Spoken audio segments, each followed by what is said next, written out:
Welcome back to Outnumbered. It looks like the president may be losing one of the most liberal states in America.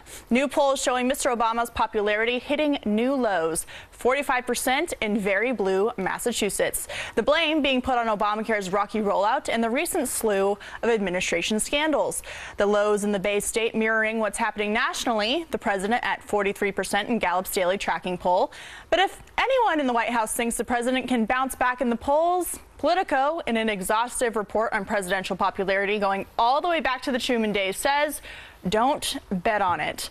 Brian, we've seen the administration try to throw things out there to try to get the approval back. The student loan issue and forgiveness is on the table today. That's something I think that they're trying to get out there to kind of get a good positive note on the administration side. Minimum wage. Right, minimum wage, all these, kind of emotional feel-good projects. But I don't think that he's coming back with everything that's going on. And this is why I think you're right, is because if anything was going to be out there to do the popular movement to get his popularity up because it reflects on Congress is the midterm elections. Now, if you think that his popularity is suffering now with scandal after scandal or controversy after controversy, pick your word, controversy is the mild one, then you just wait till it happens after the midterms. Then all bets are off. It's my agenda, build my library, which doesn't usually up your ratings. Well, and Jedediah, aren't we seeing, too, that they can't just blame Republicans for this? I mean, this is Massachusetts. This is right. One of the most liberal states in the country. They've always been on Team Obama. And one of my other questions is, are they not happy with him because he hasn't been far left enough? I mean, Yes. we are talking about Elizabeth Warren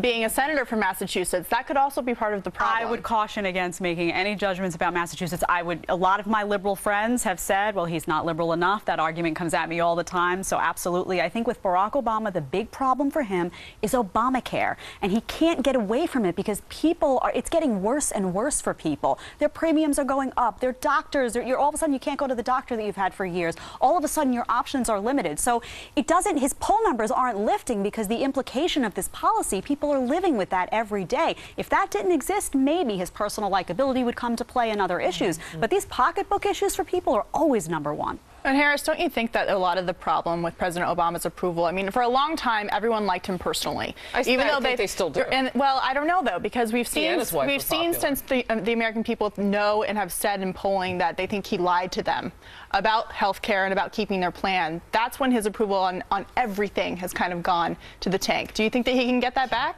I think that it has more to do with jobs, quite frankly. I think it's what people feel.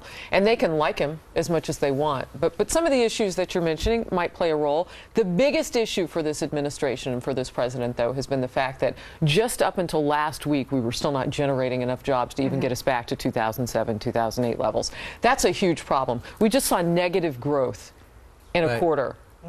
For this country. If that happens again, now the White House might look at some other factors, but most economists agree. You see 2 quarters of that and we're back in a recession. That's a word you don't want to have to say. So I think that if this president could come out with any kind of a jobs plan, that didn't involve part-time jobs and temporary jobs, which we've seen so many of as we try to build back. The recession that allegedly had ended, but as we all know, has not really ended at all. Exactly. And quite frankly, I don't think President Obama cares. I really don't think he cares about his popularity ratings right now. I think he's already out of office. I think he's already thinking ahead to, how he'll go down in history, and I don't think that he believes that the popularity numbers or percentages is what will make a difference. And I think that he's like Teflon. I think that he believes nothing will stick to him, and he truly believes that. I think the Democratic Party cares about the numbers because of they're the still midterm running. elections. If he doesn't want to go down in history, he'll change the way he's doing it. He's counting on his charm. He thinks that once he leaves office, he'll do all of these great media interviews and his charm will rise to the top. And that's a possibility. I'm not saying no, but that's what he's counting on. Right. Wow. So does that mean things just don't get done? Yep. I think that we're in it for a couple long years here. And